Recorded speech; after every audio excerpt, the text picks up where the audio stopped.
നമസ്കാരം. ശ്രീമദ് ഭാഗവതം മൂലം പ്രഭാഷണം ഭാഗം 57. ഓം ഗം ഗണപതയേ നമഃ. ഓം സം സരസ്വതേ സ്വാഹ. ഓം ശ്രീ ഗുരുഭ്യോ നമഃ. ഓം ശ്രീ രംഗനാഥശർമ്മണേ നമഃ. നാരായണ നാരായണ നാരായണ നാരായണ നാരായണ നാരായണ നാരായണ നാരായണ നാരായണ നാരായണ നാരായണ. ഓം ശ്രീകൃഷ്ണാർപ്പണമസ്തു. ഓം ശ്രീകൃഷ്ണായ പരബ്രഹ്മണേ നമഃ. ഓം ശ്രീകൃഷ്ണായ പരമാത്മനേ നമഃ. ഹരേ രാമ രാമ രാമ ഹരേ ഹരേ, ഹരേ കൃഷ്ണ കൃഷ്ണ കൃഷ്ണ ഹരേ ഹരേ. ശ്രീമദ് ഭാഗവതം മൂലം പ്രഭാഷണം ഭാഗം 57. ഇപ്പോൾ നമ്മൾ ഭാഗവതം പ്രഥമസ്കന്ധം പ്രഥമ അധ്യായം പ്രഥമ ശ്ലോകം, ഒന്നാം സ്കന്ധം ഒന്നാം അധ്യായം ഒന്നാമത്തെ ശ്ലോകത്തിൻ്റെ അർത്ഥമാണ് പറഞ്ഞുകൊണ്ടിരിക്കുന്നത്. 3 ദിവസമായി ഒന്നാമത്തെ ശ്ലോകത്തിൻ്റെ അർത്ഥം പറയണു. ഇന്നത്തോടു കൂടി അത് കഴിഞ്ഞ് രണ്ടാമത്തെ ശ്ലോകത്തിലേക്ക് പോവും, പിന്നെ കുറേ കൂടി എളുപ്പത്തിൽ പോവും.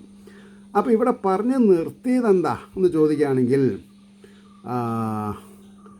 ഹൈന്ദവ ആചാരം അനുസരിച്ച് ഏതൊരു കാര്യം ചെയ്യുകയാണെങ്കിലും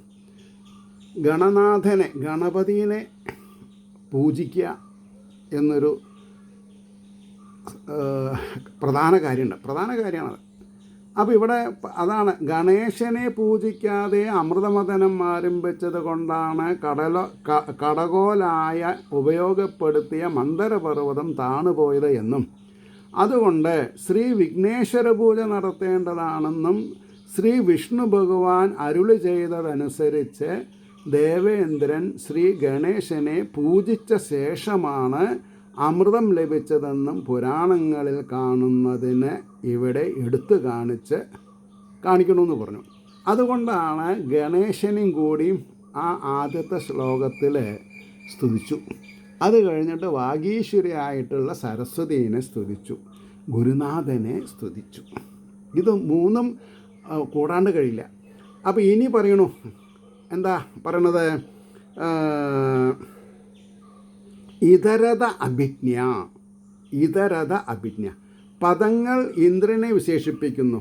ഇതരൻ എന്ന് പറഞ്ഞാൽ വിഷ്ണു. ഇവിടെ ഇം എന്ന് പറഞ്ഞാൽ കാമത്തെ അതിക്രമിച്ചവൻ അർത്ഥം പറയണം. അത് നിത്യബ്രഹ്മചാരിയായ വിഷ്ണുവെന്നർത്ഥം. അപ്പോൾ ഇവിടെ ഭൂമിദേവി മഹാലക്ഷ്മിയൊക്കെ കൺസോർട്ടല്ലേ എന്ന് നിങ്ങൾ ചോദിക്കും. തൃപ്രയാർ ദേവര് ഇല്ലേ, ഇടതുഭാഗത്തും പിന്നെ ഒരു ഭാഗത്ത് വിഷ്ണു, അല്ല ഭൂമിദേവി, ഒരു ഭാഗത്ത് മഹാലക്ഷ്മി. ഇതെല്ലാം ഈശ്വരൻ തന്നെ നിരാകാരനാണ് എന്ന് പറഞ്ഞാൽ പിന്നെ ആ നിരാകാരൻ എന്തിനാ ഭാര്യ? അപ്പോൾ ഈ കഥ പറയുമ്പോൾ ഇതൊക്കെ വേണം. ഈ കഥ എന്തിനാ പറഞ്ഞത്? തത്വശാസ്ത്രങ്ങൾ ബോധിപ്പിക്കാനാണ്. അപ്പോൾ തത്വശാസ്ത്രങ്ങൾ ബോധിപ്പിച്ചത് മനസ്സിലാക്കേണ്ട കഥ മാത്രം പറഞ്ഞിരുന്ന എന്താവും? പുനരഭിജനനം പുനരഭിമരണത്തിൽ കടന്നിങ്ങനെ വട്ടം തിരിയാം, അത്രയേ ഉള്ളൂ. അപ്പോൾ വിഷ്ണുവിൽ നിന്ന് ഗണേശ പൂജ ചെയ്യേണ്ടതാണെന്ന അറിവ് സമ്പാദിച്ച ഇന്ദ്രൻ എന്ന് വിശേഷണ സാമർഥ്യത്താൽ സിദ്ധിച്ച അർത്ഥം. ശ്രീകൃഷ്ണൻ കാമത്തെ അതിക്രമിച്ചവനാണെന്ന് കാണിക്കുന്ന വചനം ഇതിലുണ്ട്. ശ്രീകൃഷ്ണൻ എന്താണ്? കാമത്തെ അതിക്രമിച്ചവനാണ്. അതുകൊണ്ടാണ് അദ്ദേഹത്തിന് സദാസമയത്തും പുഞ്ചിരി തൂകാൻ സാധിക്കുന്നത്. കാമത്തിനെ തിരസ്കരിക്കാണ്ട് പുഞ്ചിരിക്കാൻ പറ്റില്ല. കാരണം എന്താ? കാമങ്ങൾ മുഴുവൻ നിറവേറ്റപ്പെടുന്നതല്ല ആർക്കും, ഏത് സാഹചര്യത്തിലും. അപ്പോൾ കാമനകളെ ഒഴിവാക്കിയാൽ നിത്യവസ്തുവായിരിക്കുന്ന ബ്രഹ്മത്തിൽ നമുക്ക് രമിക്കാൻ സാധിക്കും. ഇപ്പോൾ നിത്യവസ്തുവായിരിക്കുന്ന ജീവനാകുന്ന ബ്രഹ്മത്തിൽ വ്യക്തികൾക്ക് രമിക്കാൻ സാധിക്കാതെ കണ്ടിരിക്കുന്നത് ഇതര വസ്തു. ഇവിടെ ഇതര എന്നുള്ളത് വിഷ്ണു എന്നുള്ള അർത്ഥമാണ്, മറ്റത് അങ്ങനെയല്ല. ലൗകികമായിട്ടുള്ള കാര്യങ്ങളിലുള്ള ആർത്തിയാണ് നമ്മൾക്ക് പ്രശ്നം ഉണ്ടാക്കുന്നത്. അപ്പോൾ യദ്യഹം ബ്രഹ്മചര്യേണ നമഗ്നോ ഭൂതലേ തഥാ തേനമേ സുഹൃതേനാദ്യ പാർത്ഥസ്യായാതു വൈഗിര നീതം തേ പതന്ത്വദ്യ ഭിന്നശീർഷാമമാജ്ഞയാ. എന്താ പ്രമാണത്തിനർത്ഥം? ബ്രഹ്മചര്യബലത്താൽ ഞാൻ ഭൂതലത്തിൽ മുങ്ങിയവനല്ലെന്നു വരികിൽ വിഷയസുഖത്തെ കാക്ഷിച്ചവനല്ലെന്നുള്ളത് സത്യമാണെങ്കിൽ എൻ്റെ ആ സുഹൃത ബലത്താൽ അർജുനന് നഷ്ടമായ ശിരസ് രണ്ടാമത് ഉണ്ടാകണം. ആ ശിരസ് കൊണ്ടുപോയവരുടെ തല പൊട്ടി വീഴുകയും വേണം എന്ന് ശ്രീകൃഷ്ണ ഭഗവാൻ പറഞ്ഞതായിട്ട് ജൈമിനീയത്തിൽ കാണുന്നുണ്ട്. ജൈമിനീയം ഒരു ഗ്രന്ഥമുണ്ട്. അത് ദുർവാസസിനെ കാണുവാൻ യമുനാ നദി കടന്നു പോയ ഗോപസ്ത്രീകളും പറയുന്നു, കൃഷ്ണകൽപ്പനയാൽ ദീക്ഷിച്ച ബ്രഹ്മചര്യത്തിൻ്റെ ഫലം നമ്മൾക്ക് അനുഭവപ്പെട്ടു. ആർക്ക്? ഗോപസ്ത്രീകൾക്ക്. കൃഷ്ണൻ്റെ കൽപ്പന കൊണ്ട് ദീക്ഷിച്ച ബ്രഹ്മചര്യത്തിൻ്റെ ഫലം നമ്മൾക്ക് അനുഭവപ്പെട്ടു. ബ്രഹ്മചര്യം നമ്മൾക്കുണ്ടായത് കൊണ്ടാണ് യമുനാനദി നമ്മൾക്ക് വഴി ഒരുക്കി തന്നത്. യമുനാനദി വഴി ഒരുക്കി കൊടുക്കുന്നത് എന്തുകൊണ്ടാണ്? ബ്രഹ്മചര്യം കൊണ്ട് എന്ന് ഗോപാലതാപിനി എന്ന ഉപനിഷത്തിൽ കാണുന്നത് കൊണ്ട് ശ്രീകൃഷ്ണ പ്രേയസികളായ ഗോപസ്ത്രീകളും ബ്രഹ്മചര്യം ദീക്ഷിച്ചവരാണെന്ന് കിട്ടുന്നുണ്ട്. അപ്പോൾ ഇവിടെ നമ്മൾ മനസ്സിലാക്കേണ്ടത് ഗോപസ്ത്രീകൾ ആരായിരുന്നു എന്ന് ഞാൻ എപ്പോഴും പറയാറുണ്ട്. ആരാ? ദേവന്മാരും ഋഷീശ്വരന്മാരും മുനികളും. അവർ ബ്രഹ്മചര്യമുള്ളവരല്ലേ? അപ്പോൾ ഒരു രൂപം സ്ത്രീയുടെ ആണെന്നുണ്ടെങ്കിൽ ആ സ്ത്രീ ലൗകികതയിൽ മക്കളെ ഉണ്ടാക്കുന്ന ഒരു മെഷീനാണെന്ന് തെറ്റിദ്ധരിക്കരുത് നമ്മൾ. ശരിക്കും സ്ത്രീക്ക് പുരുഷനേക്കാൾ സ്ഥായിയായിട്ട് മനോബലം കൂടും. അതാണ് നമ്മൾ ശ്രദ്ധിക്കേണ്ടത്. അപ്പോൾ ഇവിടെ 8ാമത്തെ സ്കന്ധത്തിൽ ഇവിടെ ഇത് വിസ്തരിക്കുകയാണ്. 8ാമത്തെ സ്കന്ധത്തിൽ അമൃതമഥനം വിവരിക്കുന്ന ഘട്ടത്തിൽ ശ്രീകൃഷ്ണൻ ദേവന്മാരോട് ലോഭ കാര്യോ നവോ ജാതു രോഷ കാമസ്തു വസ്തുഷു ഒരു പ്രമാണം പറയണ്ടായി. സമുദ്രത്തിൽ നിന്ന് പുറപ്പെടുന്ന വസ്തുക്കളിൽ ലോഭം, കാമം, രോഷം എന്നിവ നിങ്ങൾക്കുണ്ടാകരുതെന്നും. അമൃത് വേണോ നിങ്ങൾക്ക്? എന്നാൽ ഈ മദനത്തിൽ നിന്ന് പുറപ്പെടുന്ന വസ്തുക്കൾ എന്തിനെ വിശേഷിപ്പിക്കണോ? ലോഭം ഉണ്ടാക്കണത്, കാമം ഉണ്ടാക്കണത്, രോഷം ഉണ്ടാക്കണത്. അതിൽ നിങ്ങൾക്ക് താല്പര്യം ഇല്ലാതെ കണ്ടിരുന്നാൽ മാത്രമേ അമൃത് കിട്ടുള്ളൂ. അപ്പം മരണമില്ലാത്ത അവസ്ഥ എനിക്കും നിങ്ങൾക്കും ഉണ്ടാവണമെങ്കിൽ നമ്മൾ എന്ത് വേണം? കാമ, ക്രോധ, മത, മത്സര, ലോഭ, ഭയത്തിൽ നിന്ന് മാറി നിൽക്കണം. ഇല്ലെങ്കിൽ പുനരഭിജനനം, പുനരഭിമരണം ഉറപ്പ്. പറഞ്ഞതിൻ്റെ താല്പര്യം മനസ്സിലായോ? അപ്പോൾ തസ്മിൻ ബലിസ്പൃഹാം ചക്രേ ന ഇന്ദ്ര ഈശ്വര ശിക്ഷയ. അതിൽ ബലിക്ക് ആഗ്രഹമുണ്ടായി. ആരെ? മഹാബലിക്ക്. ഈശ്വരോപദേശം നിമിത്തം ഇന്ദ്രൻ അതിൽ കാംക്ഷയുണ്ടായില്ല. അതുകൊണ്ട് അവർക്ക് അമൃത് കിട്ടിയില്ല, ഇവർക്ക് അമൃത് കിട്ടി. അപ്പോൾ ഇന്ദ്രൻ ഭഗവാന്റെ വാക്ക് കേട്ടു, ബലി കേട്ടില്ല അന്ന്. അപ്പോൾ എന്നും കാണുന്നുണ്ട്. അമൃതമഥനാവസരത്തിൽ ശ്രീകൃഷ്ണൻ ചെയ്ത ഉപദേശം അനുസരിച്ചാണ് ഗണേശ പൂജ ചെയ്തതെന്ന് ഭാഗവതത്തിൽ കാണുന്നില്ല. എങ്കിലും മറ്റു പുരാണങ്ങളിൽ പറഞ്ഞിട്ടുള്ളതിനെ ഇവിടെ സൂചിപ്പിച്ചതാണെന്ന് ധരിക്കണം. ഭാഗവതത്തിലെ രാധ എന്നുള്ള നാമം ഉപയോഗിച്ചിട്ടില്ല. അത് ദ്വിഭുജ കൃഷ്ണൻ, ഗോലോകത്തെ കൺസോർട്ടാണ്. ദ്വിഭുജ, 2 കൈയുള്ള കൃഷ്ണൻ എന്നർത്ഥം. അതുകൊണ്ടാണ് ഇവിടെ പറഞ്ഞത്. പല പുരാണങ്ങളിലും പലതരത്തിലും മുമുക്ഷത്വത്തിനെ പറ്റി വർണ്ണിക്കുന്നുണ്ട്. അപ്പോൾ നമ്മളുടെ വഴി നമ്മൾ ഏതായാലും കുഴപ്പമില്ല, ലക്ഷ്യസ്ഥാനം മുമുക്ഷത്വമാണ്. അതുകൊണ്ട് സൂരയ കവയേ യൽ മുഹ്യന്തി, വിദ്വാൻമാർ കവിത്വം സിദ്ധിപ്പാൻ യാതൊന്നിനെ ചിത്തലയം വരുവാൻ തക്കവിധം ധ്യാനിക്കുന്നുവോ. ചിത്തലയം എന്ന് പറഞ്ഞാൽ എന്താ അർത്ഥം? ഭക്തനും ഭക്തിയും ഭഗവാനും ഒന്നായി തീരുക, അതാണ് ചിത്തലയം. അപ്പോൾ ആ ഗണേശനെ ഞങ്ങൾ ധ്യാനിക്കുന്നുവെന്നും പൂർവത്തോട് അന്വയിക്കണം. മുഹ്യന്തി എന്ന വാക്കിന് മോഹിക്കുന്നുവെന്നുള്ള സാധാരണ അർത്ഥമല്ല ഇവിടെ എടുത്തിട്ടുള്ളത്. ഈ സാധാരണ നോക്കൂ, ഒരു വാക്കിന് പല അർത്ഥങ്ങൾ വരും. അപ്പോൾ ആ ഒരു പ്രത്യേക വാക്കിൻ്റെ പ്രിഫിക്സ് എന്താ, സഫിക്സ് എന്താ, മുമ്പിൽ വരുന്നത് എന്താ, പിന്നിൽ വരുന്നത് എന്താ, അതിനനുസരിച്ച് അർത്ഥം മാറും. അപ്പോൾ അതിനൊരു ഉദാഹരണം പറയാം. ഇപ്പോൾ നമ്മൾ വിഷ്ണു സഹസ്രനാമം ജപിക്കുന്നുണ്ട്. പല വാക്കുകളും 1ഓ 2ഓ പ്രാവശ്യം ഇരട്ടി വരുന്നുണ്ട്, അതായത് റിപ്പീറ്റ് ചെയ്തിട്ടുണ്ട്. അതിന് കാരണം എന്താ? എല്ലാ സ്ഥലത്തും ഒരേ അർത്ഥമല്ല ആ വാക്കിന്. ഏതാ വാക്കാണ് ഇരട്ടിച്ച് വരുന്നത് വെച്ചാൽ ആ വാക്കിന്. അതിന് പ്രിഫിക്സും സഫിക്സും കൂടിയിട്ടുള്ള വ്യത്യാസത്തിന് ഇപ്പോൾ എന്തിനപ്പോൾ അത്രയൊക്കെ പറഞ്ഞത്? ഇപ്പോൾ ഭാര്യയോടുള്ള സ്നേഹമാണോ അമ്മയോടുള്ള സ്നേഹം? അമ്മയോടുള്ള സ്നേഹമാണോ മകളോടുള്ള സ്നേഹം? ഇത്രയും മനസ്സിലാക്കിയാൽ മതി. ഞാൻ എപ്പോഴും പറയണു, അമ്മയെ നമ്മൾ ആലിംഗനം ചെയ്യണു, ഭാര്യയെ ആലിംഗനം ചെയ്യണു, മകളെ ആലിംഗനം ചെയ്യണു. എന്താ വ്യത്യാസം? ഭാവത്തിന് വ്യത്യാസമുണ്ട്. അതേമാതിരി തന്നെയാണ് ഈശ്വരൻ ഇവിടെ ഓരോ കാര്യങ്ങളും ചെയ്യുന്നത്. അപ്പോൾ മുഖവൈചിത്യേ എന്നാണ് ഇവിടെ മുഖധാതുവിൻ്റെ അർത്ഥം. ചിത്യതേ എന്ന് പറഞ്ഞാൽ സംജ്ഞായതേ അനേന ഇതി ചിത്തം, അറിവാനുള്ള ഉപകരണമാണ് ചിത്തം. വിശേഷമായ ചിത്തം വിചിത്തം, ജ്ഞാനം വിജ്ഞാനം, അതാണ് ചിത്തം വിചിത്തം. വിചിത്തത്തിൻ്റെ ഭാവം വൈചിത്യം.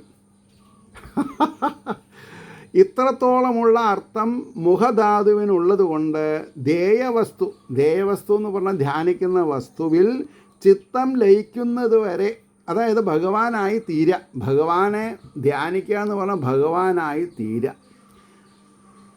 അപ്പോൾ ലയിക്കുന്നത് വരെയുള്ള ധ്യാനത്തിൽ അർത്ഥം മുഹ്യന്തി എന്ന ക്രിയാപദത്തിന് നിശ്ചയിച്ചു. ആ മാതിരി ധ്യാനത്താൽ അനിവൃത്തികൾ മുഴുവനും നശിക്കും. അനിവൃത്തികൾ, കാമക്രോധ മത മത്സര ലോഭഭയാദികൾ നശിക്കും. അപ്പോൾ വിദ്വാൻമാർ കവികളായി ഭവിക്കും. എന്താ കവി എന്നുള്ള വാക്കിന് ശരിക്കുള്ള അർത്ഥം അറിയോ? സത്യത്തെ ഉറക്കെ പറയുന്നവരെന്നാ. അപ്പോൾ ഞാൻ ആസ് എ ഇൻഡിവിജ്വൽ രണ്ടാൾക്കാരെ കവി എന്ന് പറയാറുള്ളൂ.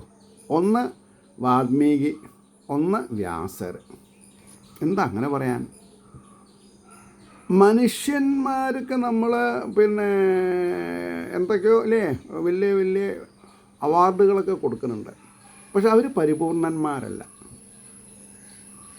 അപ്പോൾ നമ്മൾക്ക് ഒരു ഏത് കാലത്തൊരു കവീനും വ്യാസരോടും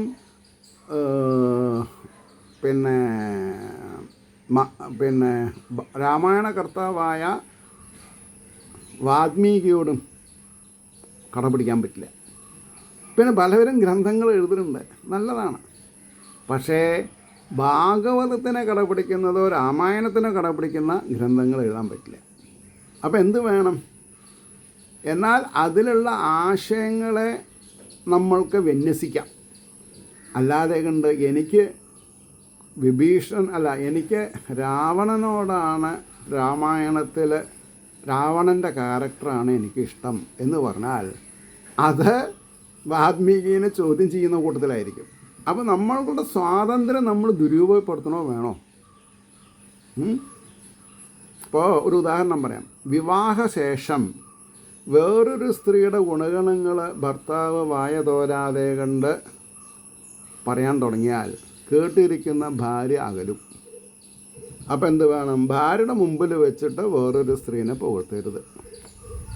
ഇപ്പോൾ ഒരു കല്യാണത്തിന് പോയി, ആ സ്ത്രീയുടെ സാരി നന്നായിരുന്നു എന്നിട്ട് പറഞ്ഞാൽ പിന്നെ കല്യാണ സദ്യ ആവില്ല കഴിക്കുക, വീട്ടിലത്തെ സദ്യവും കഴിക്കുന്നുണ്ടാവുക. അത് ഒരു ലോകനീതിയാണ്. അപ്പോൾ നമ്മളെന്ത് വേണം? കുഞ്ചൻ നമ്പ്യാരെ കണ്ടുപിടിക്കണം. ദീപസ്തംഭം മഹാശ്ചര്യം, എൻ്റെ സമാധാനം കടരുത്.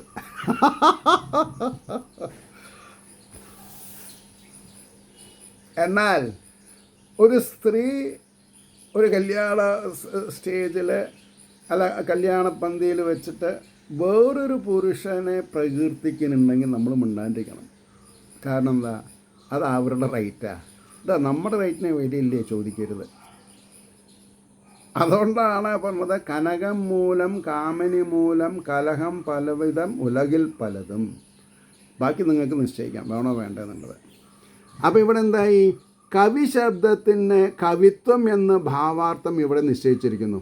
ഗണേശധ്യാനത്താൽ ചിത്തശുദ്ധി സിദ്ധിക്കുമെന്ന് കാണിപ്പാൻ വിശേഷണം തേനെ എത്ര ത്രിസർഗമൃഷ. എന്താണ് ഈ ഗണേശൻ്റെ ഗുണം? ഗജമുഖനായ യാതൊരുവനിൽ ശോകം മോഹം വിഘ്നം എന്ന 3 ദോഷങ്ങൾ ഇല്ല. വെറുതെ അല്ല ഗണേശനെ പൂജിക്കണം എന്ന് പറഞ്ഞത്. ഗണേശന് എന്തില്ല? ശോകമില്ല, മോഹമില്ല, വിഘ്നമില്ല. അപ്പോൾ വിഘ്നങ്ങൾ ഇല്ലായ്മ ചെയ്യാൻ നമുക്ക് ഭഗവാൻ ഗണേശനെ പൂജിക്കാം.